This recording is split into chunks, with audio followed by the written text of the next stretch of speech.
Olá, bom dia, paz do Senhor Jesus. Iniciando mais um devocional essa manhã. Hoje, dia 19 de novembro de 2025. E estamos fazendo leitura no livro de Samuel, 1 Samuel, no seu capítulo de número 13. Amém? Vamos ler?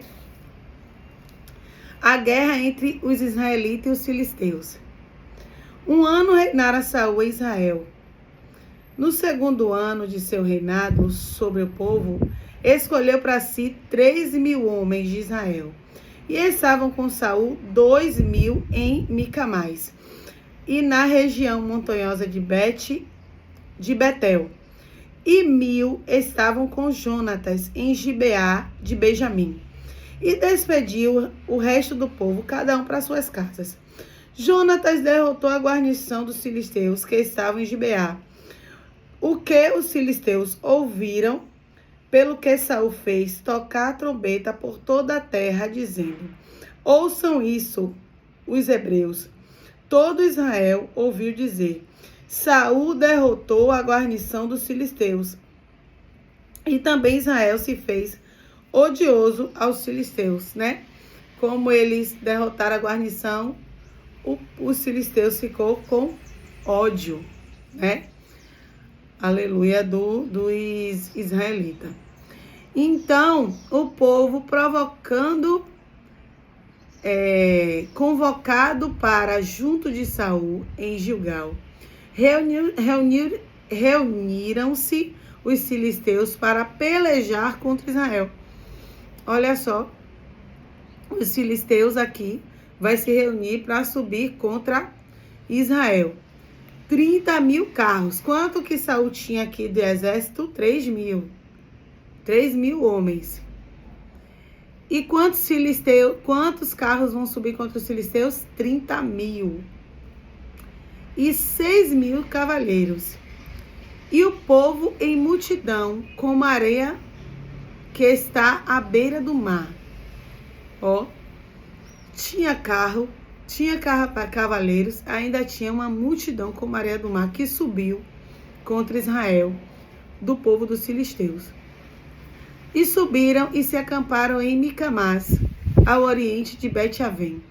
Vendo, pois, os homens de Israel que estavam em apuros, porque o povo estava apertado, esconderam-se pelas cavernas e pelos buracos, e pelo penhasco, e pelos túmulos, e pelas cisternas.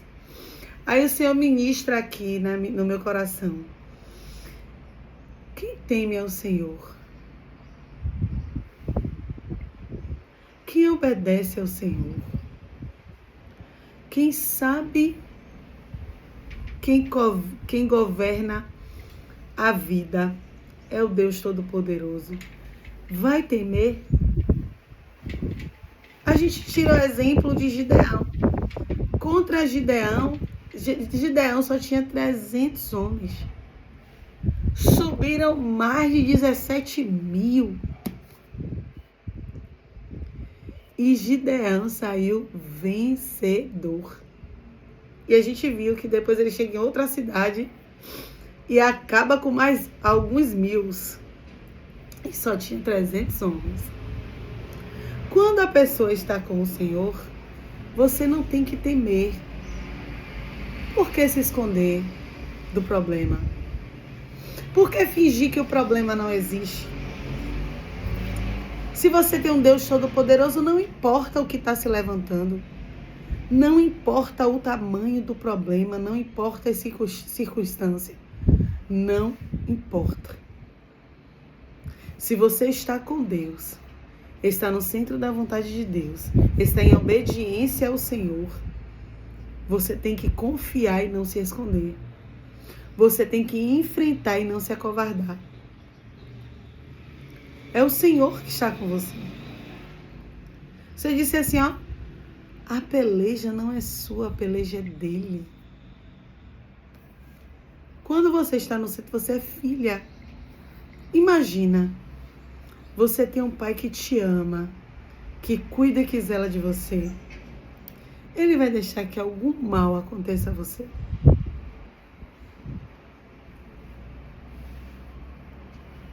Não vai. Não vai. E tem coisas que a gente, né, pode achar, Cris, mas já aconteceu, o mal já chegou até a mim, né? Ou algum tipo de enfermidade, ou tantas coisas que a gente encare como mal. Entenda, não encare isso como algo ruim. Eu sei que ninguém quer ter problema de saúde, ninguém quer viver essas circunstâncias, ninguém quer viver a perca. Mas a nossa vida aqui, hoje em dia, a vida que nós levamos, isso é natural. Uma hora ou outra, a pessoa tem um problema de saúde, a nossa alimentação está muito errada, as coisas que a gente faz, os nossos hábitos, nos leva com o passar do tempo a enfrentar alguns tipos de problema. Mas eu vejo que na vida tudo é aprendizado, é experiência, é formando o nosso caráter. E uma vez eu escutei um vídeo de um homem que tinha sido acometido por um câncer.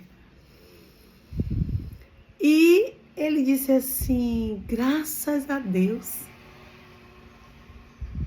porque eu naquele hospital já consegui tantas almas para o Senhor Jesus.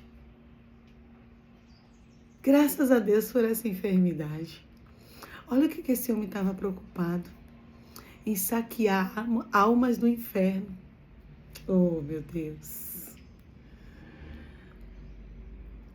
Sabe quando nossos olhos estão voltados para o Senhor? Essa semana eu ministrei. Eu tenho um grupo de mulheres que a gente se reúne toda segunda-feira, né? Segunda-feira às 9 horas da noite. 21 horas, né? 9 horas da noite. E eu não coloquei ninguém para ministrar nessa segunda-feira, eu ministrei. Agora foi assim, uma palavra de reflexão. Eu ministrei com base no texto bíblico ali da mulher pecadora, quando o Senhor está na casa do fariseu. E a mulher pecadora, ela entra, se lança aos pés do Senhor Jesus e ela chora e enxuga as lágrimas com os cabelos. E aquele fariseu diz assim, ó, se Jesus for realmente um profeta, ele vai saber que quem está tocando ele ali é uma pecadora. Aí Jesus diz assim, ó, olha, eu cheguei aqui na tua casa, você não me saudou, você não me deu nada, você não fez nada. E essa mulher, desde a hora que eu cheguei, que ela não cessa de beijar os meus pés,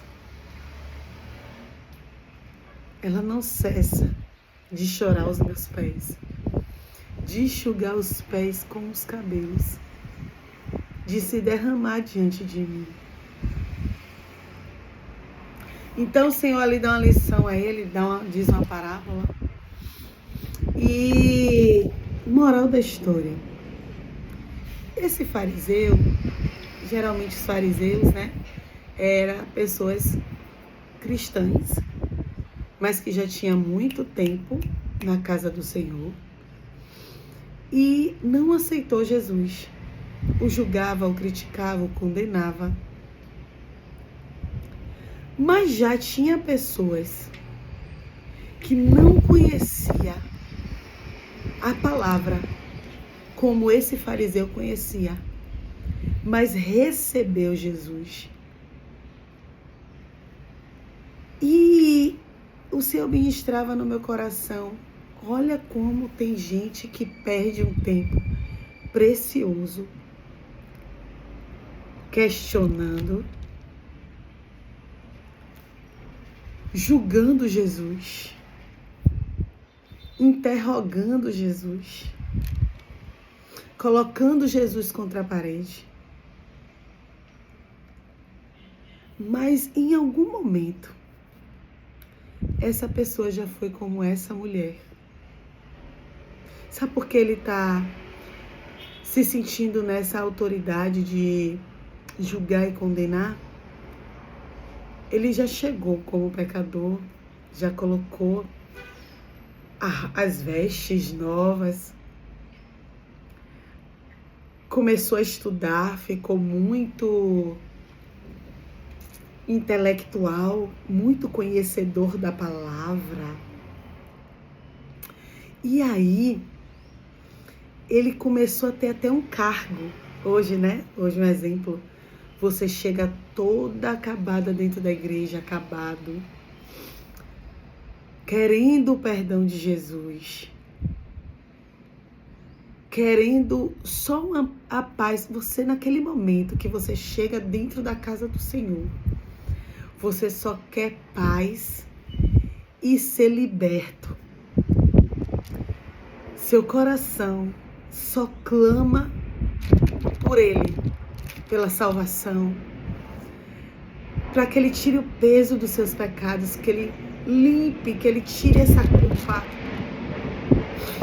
Aí vai passando o tempo, Ele faz tudo isso e Ele começa a mudar suas vestes e você começa a conhecer mais de Deus e começa a ter a oportunidade de orar na igreja, de pregar.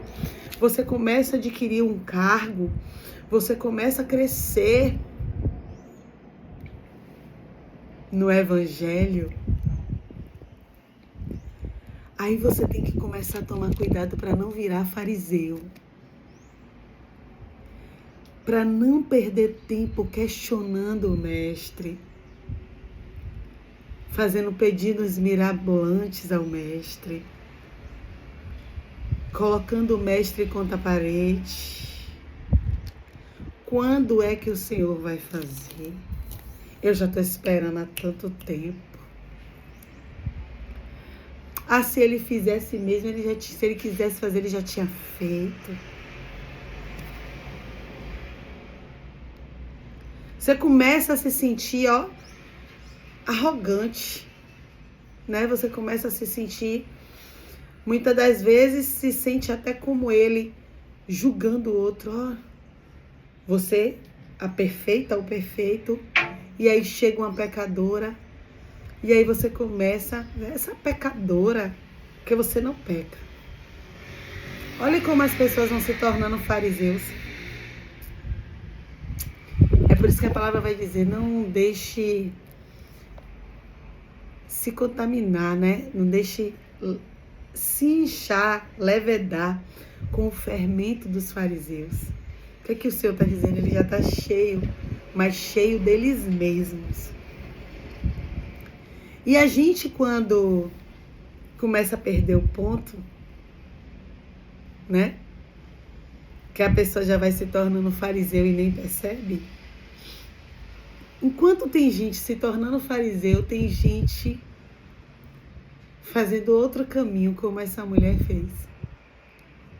Entendendo que é miserável, entendendo que é dependente do Senhor e indo aos pés. Indo se humilhar a Deus. Enquanto ele perde tempo querendo provar quem é Jesus, se Jesus faz, se Jesus não faz, se ele é profeta, se não é, essa mulher só está preocupada na cura da alma, de sair dali aliviada dos seus muitos pecados. E o Senhor Jesus está contemplando quem está indo aos pés. Quem já está se achando demais. Quem já está todo inchado. Mas quem está indo aos pés está agradando ao Mestre. E aqui esse povo esquece, né? Quem é Deus. Esquece a quem serve. E vai se esconder. Você sabe quem é Deus? Não se esconda, não. Também alguns dos hebreus passaram o Jordão para a terra de Gade e Gileade, e o povo que permaneceu com Saul, estando estes ainda em Gilgal, se encheu de temor. Mas por quê? Você vê que esse povo em momento nenhum clama ao Senhor. Teme aos inimigos. Por que será? Ó o erro já chegando aqui, ó, no reinado de Saul. Vai chegar agora o erro. Saul oferece sacrifícios e é reprovado por Samuel. Porque quem tem que oferecer sacrifício é Samuel com ele, não ele oferecer. Esperou Saul 7 dias, segundo o prazo determinado por Samuel. Não vindo, porém, Samuel a Gilgal, o povo se foi espalhando dali. Então disse Saul: trazei-me aqui o holocausto. Só 2 anos de reinado tinha aqui, viu? Só 2 anos de reinado, Saul já estava se achando, querendo passar até por cima do profeta. Olha só. Trazer e oferecer. Aí, trazei-me aqui o holocausto e ofertas pacíficas, e ofereceu o holocausto. Mas acabara ele de oferecer o holocausto, eis que chega Samuel. Saul lhe saiu ao encontro para o saudar. Samuel perguntou: que fizeste?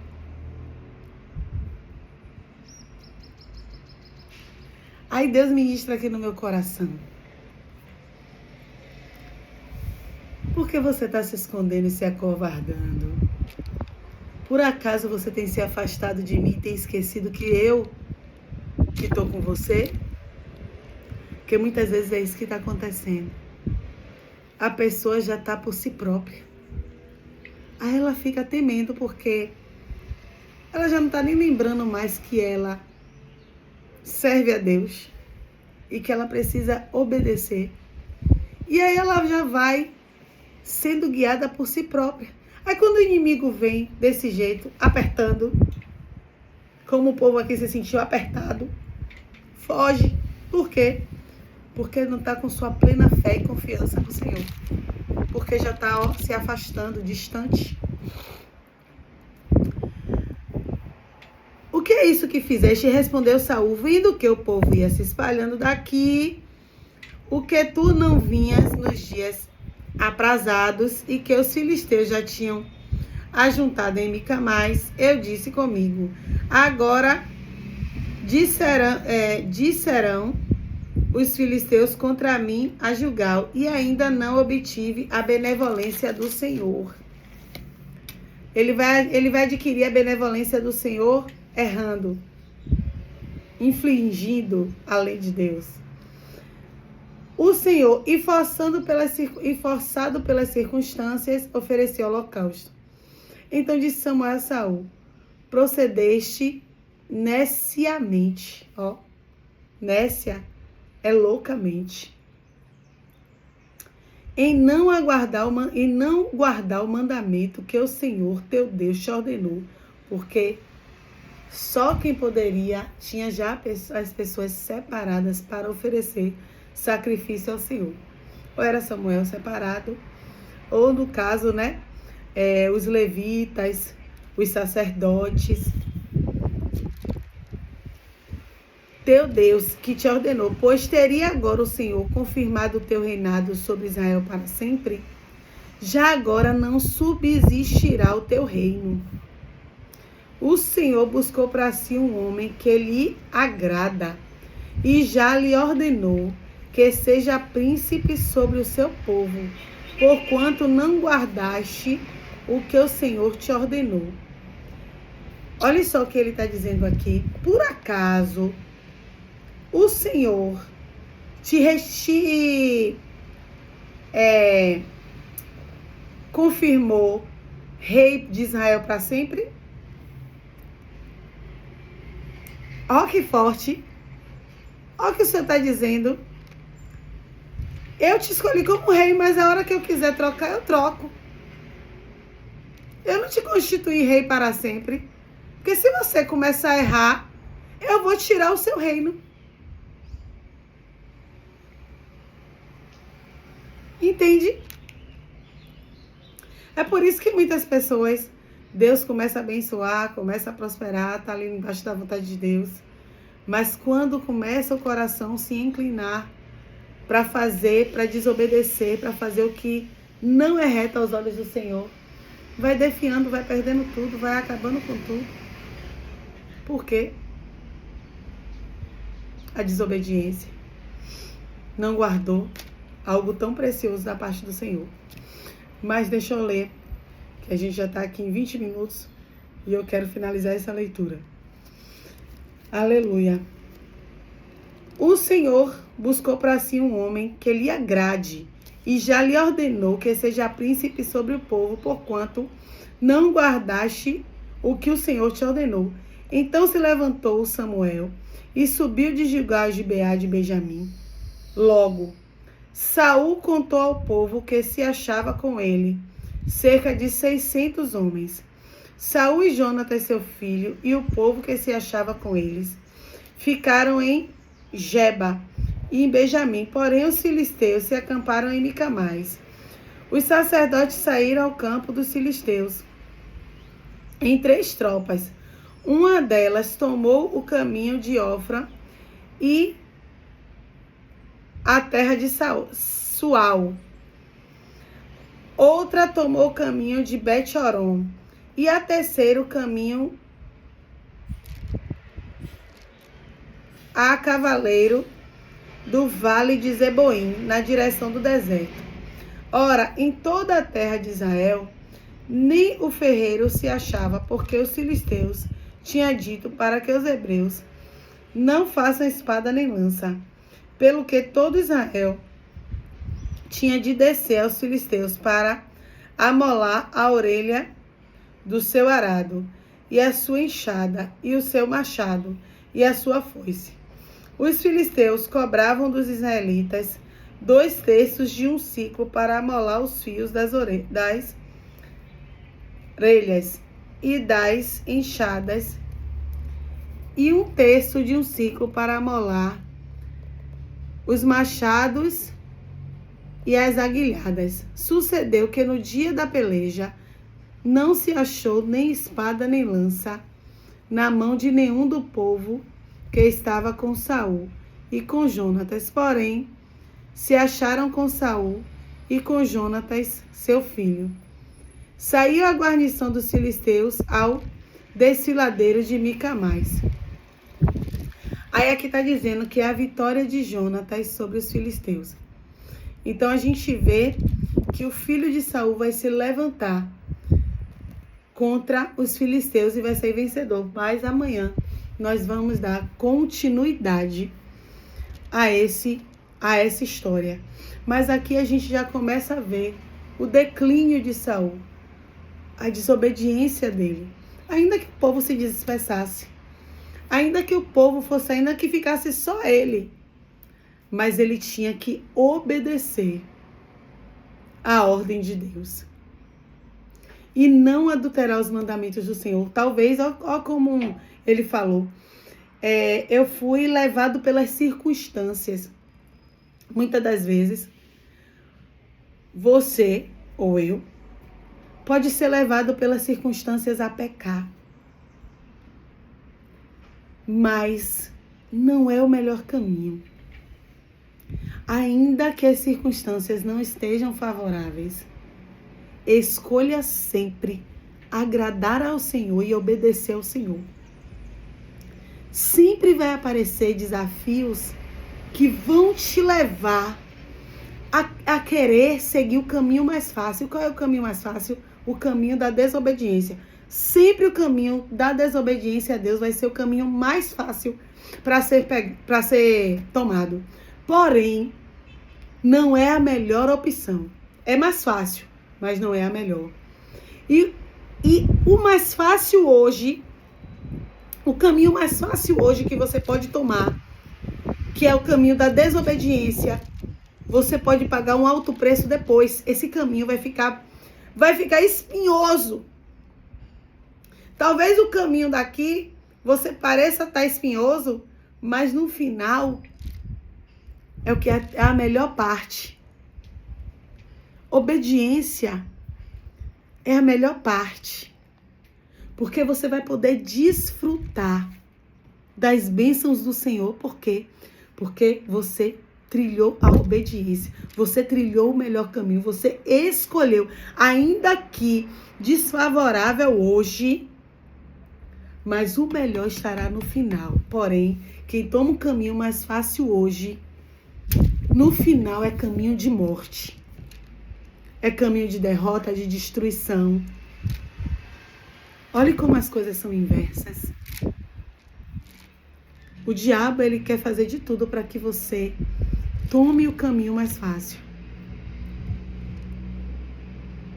Mas não é o melhor caminho a ser tomado. Amém? Vamos orar? Glória a Deus por essa palavra. Santo Deus e eterno Pai, Pai, eu te louvo, te agradeço. Pai, em nome do teu Filho que eu entro na tua presença. O Senhor é maravilhoso e sabe amar. Obrigada pela tua palavra. Obrigada por deixar histórias tão maravilhosas que a gente coloca em prática em nossas vidas. Eu te glorifico, Senhor, por tudo. O Senhor é maravilhosíssimo, perfeito, santo, santo, santo. É o Senhor dos exércitos. Eu sou grata ao Senhor por todos os seus benefícios. E nada que eu faça vai poder te retribuir o que o Senhor tem feito. Obrigada, Deus. Obrigada por tudo, meu Senhor. Deus, abençoa a semana do teu povo. Guarda o teu povo embaixo das tuas asas de amor. É isso que nós te oramos, te agradecemos. Te pedimos perdão pelos nossos pecados. Perdão pelas nossas falhas. Em nome de Jesus. Amém. Glória a Deus. Deus abençoe. Bom dia.